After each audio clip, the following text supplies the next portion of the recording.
कि हमेशा ऊंचाई पर बैठे रहने वाला फेरो राजा भी धीरे धीरे अपनी सच्ची शक्ल दिखाने लगा। लेकिन जब मुखौटा पूरी तरह हटा तो सब दंग रह गए। उसके नीचे किसी वृद्ध या देवता का चेहरा नहीं, बल्कि एक युवा लड़के का चेहरा था। वह कोई साधारण व्यक्ति नहीं था, वह मानव सभ्यता की उत्पत्ति का देवता था, जो हजारों वर्षों से जीवित था। किसी को यह नहीं पता था कि इस फेरो का असली रूप दरअसल एक दूर ग्रह से आया हुआ एलियन लुटेरा था। मृत्यु से बचने के लिए उसने अपनी आत्मा को मानव शरीरों में स्थानांतरित करना शुरू किया और इस तरह अमर जीवन प्राप्त कर लिया। उसे यह भी पता चला कि हालांकि इंसान का शरीर नाजुक और जल्दी नष्ट होने वाला है, लेकिन एक विशेष खनिज नखवाड़ा चलने वाले हीलिंग पॉड्स की मदद से वह शरीर को फिर से जीवित कर सकता है और हमेशा जवान रह सकता है। पर दुर्भाग्य से यह खनिज पृथ्वी पर मौजूद नहीं था, इसलिए उसने एक सितारों का द्वार स्टारगेट बनाया और प्राचीन मिस्र के दासों को दूर के ग्रह अबीडोस शुरू किया, जहां वे उसकी सेवा करते थे। वह खुद को सूर्य देव रासे कहता था और निर्दयता से उन लोगों पर राज करता था। आखिरकार उन दासों ने विद्रोह किया, उन्होंने स्टारगेट को गिरा दिया और उसे गहराई में दफना दिया ताकि वह दुष्ट सूर्य देव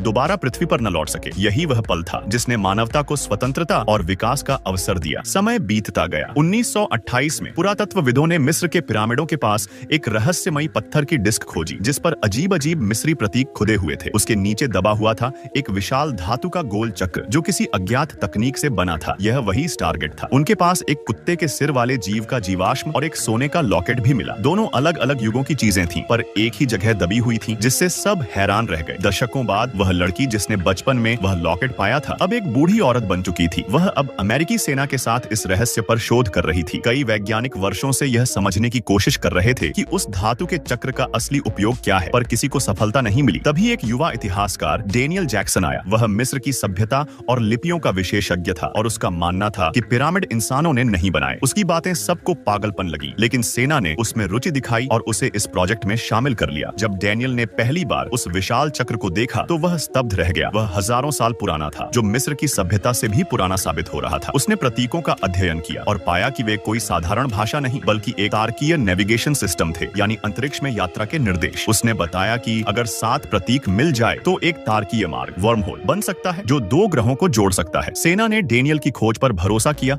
और सभी कोऑर्डिनेट्स डाले। अचानक स्टारगेट जोर से गूंजने लगा। उसके बीच से पानी जैसी नीली ऊर्जा की लहरें फूटने लगीं। कुछ ही पलों में वहां एक वर्महोल खुल गया, जो किसी दूसरे ग्रह से जुड़ रहा था। सेना ने एक रोबोटिक प्रोब अंदर भेजा। कुछ ही सेकंडों में वह लाखों प्रकाश वर्ष दूर पहुंच गया, पर फिर अचानक सिग्नल टूट गया। सेना डर गई कि कहीं दूसरी सभ्यता पृथ्वी का स्थान न जान ले। तभी डेनियल ने खुद आगे बढ़कर कहा वह स्वयं उस द्वार से गुजरेगा। सेना ने उसे अनुमति दी और उसके साथ कर्नल ओनील और एक सशस्त्र टीम भेजी। रवानगी से पहले बेस के प्रमुख ने डेनियल को वही सोने का सूर्य लॉकेट सौंपा, जो सालों पहले मिस्र में मिला था। सभी सैनिक पंक्तिबद्ध हुए। डेनियल आगे बढ़ा और सबने मिलकर कदम रखा उस चमकती हुई स्टार गेट की ऊर्जा लहर में, और यूं शुरू हुई एक अज्ञात ग्रह की ओर यात्रा। वह आंखें बंद करता है और स्टार गेट में प्रवेश करता है। एक पल में उसका शरीर टुकड़ों में बिखर जाता है, अणुओं में बदलकर अरबों मील दूर एक दूसरे ग्रह पर जाकर फिर से बन जाता है। जैक्स, चलो वक्त हो गया, कर्नल कहता है। टीम जब होश में आती है तो खुद को एक अंधेरे रहस्यमय मंदिर में पाती है। चारों ओर एक अजीब सी प्राचीन खुशबू फैली होती है, जिससे रोंगटे खड़े हो जाते हैं। मंदिर खाली पड़ा है, लगता है जैसे सदियों से कोई यहाँ नहीं आया। मंदिर के बाहर निकलते ही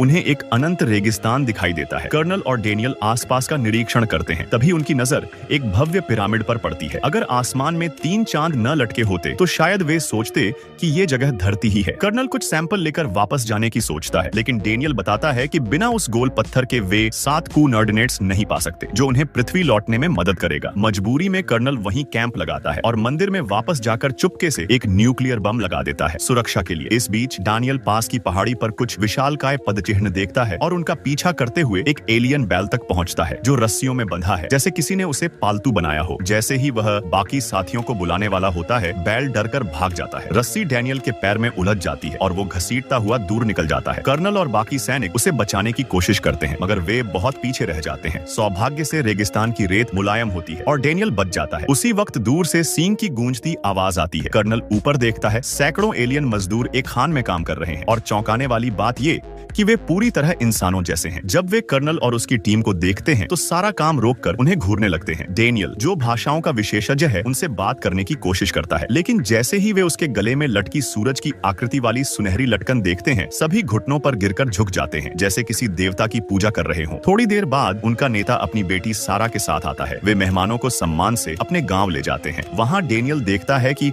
उनकी पूजा में वही सूरज का प्रतीक है जो उसकी लटकन पर बना है। उन्हें लगता है कि डेनियल और उसकी टीम देवताओं के दूत हैं। गांव वाले उन्हें अपने अपने सबसे स्वादिष्ट व्यंजन खिलाते हैं, एक छिपकली जैसी डिश जिसे कोई नहीं खाना चाहता, मगर जब डैनियल एक निवाला लेता है तो मुस्कुराता है। ये तो चिकन है। रात में सारा उसके तंबू में आती है सम्मान के तौर पर। डैनियल पहले तो हड़बड़ा जाता है, फिर समझाता है कि वो उसकी मदद चाहता है, न कि उसे चोट। वो उसे पिरामिड का निशान दिखाता है तो सारा बताती है कि उसने इसे कहीं देखा है और उसे एक गुफा में ले जाती है। वहाँ दीवारों पर प्राचीन चित्र और हायरोग्लिफ्स बने हैं जो पूरी कहानी बताते हैं। लाखों साल पहले एक विदेशी जीव अपने मरते ग्रह से भागकर पृथ्वी पर आया। उसने खुद को सूर्य देव कहा और इंसानों पर राज करने लगा। वही जीव कुछ इंसानों को स्टारगेट के जरिए इस ग्रह अबाइडस पर लाया ताकि वे उसकी ऊर्जा के लिए खनिज निकालें। लेकिन जब धरती के इंसानों ने विद्रोह किया और स्टारगेट तोड़ दिया तो सूर्य देव ने अबाइडस पर के लोगों को लिखना सिखाना मना कर दिया ताकि वे कभी सच्चाई न जान सकें। अंत में उन्हें एक पुराना पत्थर का पत्थर मिलता है जिस पर पृथ्वी लौटने के साथ संकेत खुदे हैं, मगर 7वां निशान मिट चुका है। अब वे शायद कभी वापस नहीं जा पाएंगे। उसी रात एक त्रिकोणीय जहाज चुपचाप पिरामिड के ऊपर उतरता है। कैंप में मौजूद सैनिक कुछ समझ पाते उससे पहले ही रहस्यमयी ताकत उन पर हमला करती है और इस तरह आने वाली महायुद्ध की शुरुआत होती है।